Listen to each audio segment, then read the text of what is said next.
Assalamualaikum warahmatullahi wabarakatuh. Sahabat, pernahkah engkau berpikir, kapan sebenarnya kehidupanmu dimulai?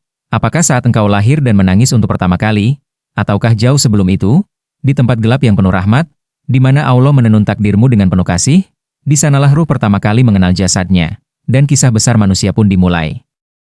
Hari ini, mari kita simak perjalanan ruh, dalam kisah, ketika ruh menjawab episode 2, Ruh dalam Rahim. Saya doakan yang nonton dicatat Allah sebagai talabul ilmi, yang subscribe dicatat sebagai syodakoh, yang komen dicatat sebagai silaturahim, yang like dan share dicatat sebagai amal kebaikan. Ketika janin telah mencapai waktu yang ditentukan, maka datanglah perintah dari Tuhan semesta alam. Rasulullah Shallallahu Alaihi Wasallam bersabda, sesungguhnya salah seorang dari kalian dikumpulkan penciptaannya di perut ibunya selama 40 hari dalam bentuk nutfah, kemudian menjadi segumpal darah, lalu segumpal daging. Setelah itu diutus malaikat untuk meniupkan ruh. Hadits riwayat Bukhari dan Muslim. Sebuah detik yang tak terlihat oleh mata manusia, namun langit mencatatnya dengan sempurna. Saat ruh ditiupkan, kehidupan dimulai, dan manusia menjadi utuh, jasad dan jiwa. Inilah bentuk yang sebaik-baiknya, paduan antara tanah dan cahaya, antara kelemahan dan kemuliaan. Allah berfirman, sungguh, kami telah menciptakan manusia dalam bentuk yang sebaik-baiknya. Quran Surat At-Tin, 4.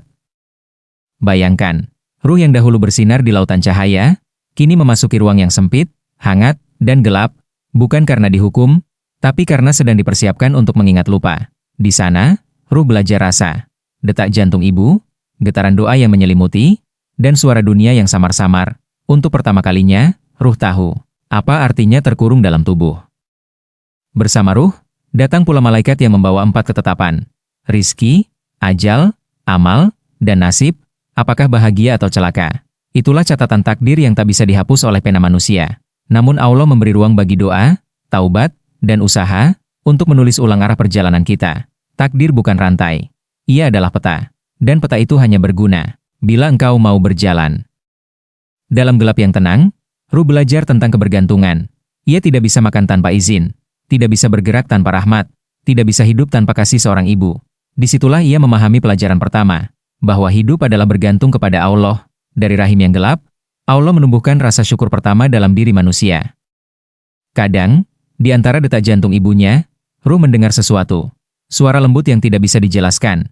Itu bukan suara dunia, tapi gema perjanjian yang dulu pernah diucapkannya. Alastu bi rabbikum?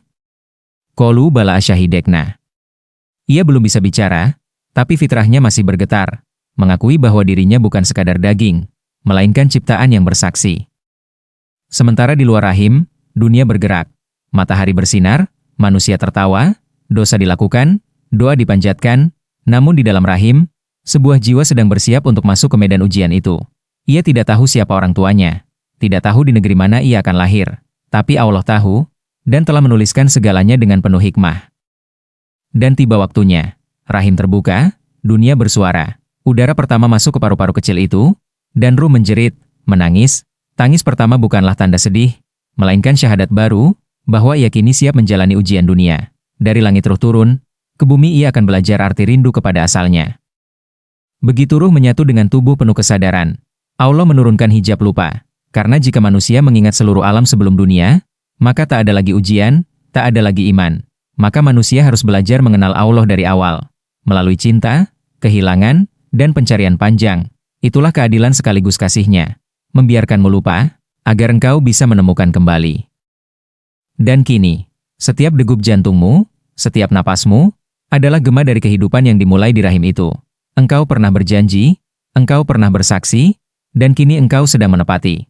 Sampai kelak ruh itu kembali, menatap Tuhannya sekali lagi, bukan sebagai janin yang lemah, tapi sebagai jiwa yang mengerti. Wahai jiwa yang tenang, kembalilah kepada Tuhanmu dengan hati yang ridho dan diridhoi. Quran Surat Al-Fajr, 27-28.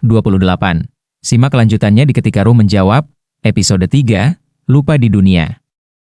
Wassalamualaikum warahmatullahi wabarakatuh.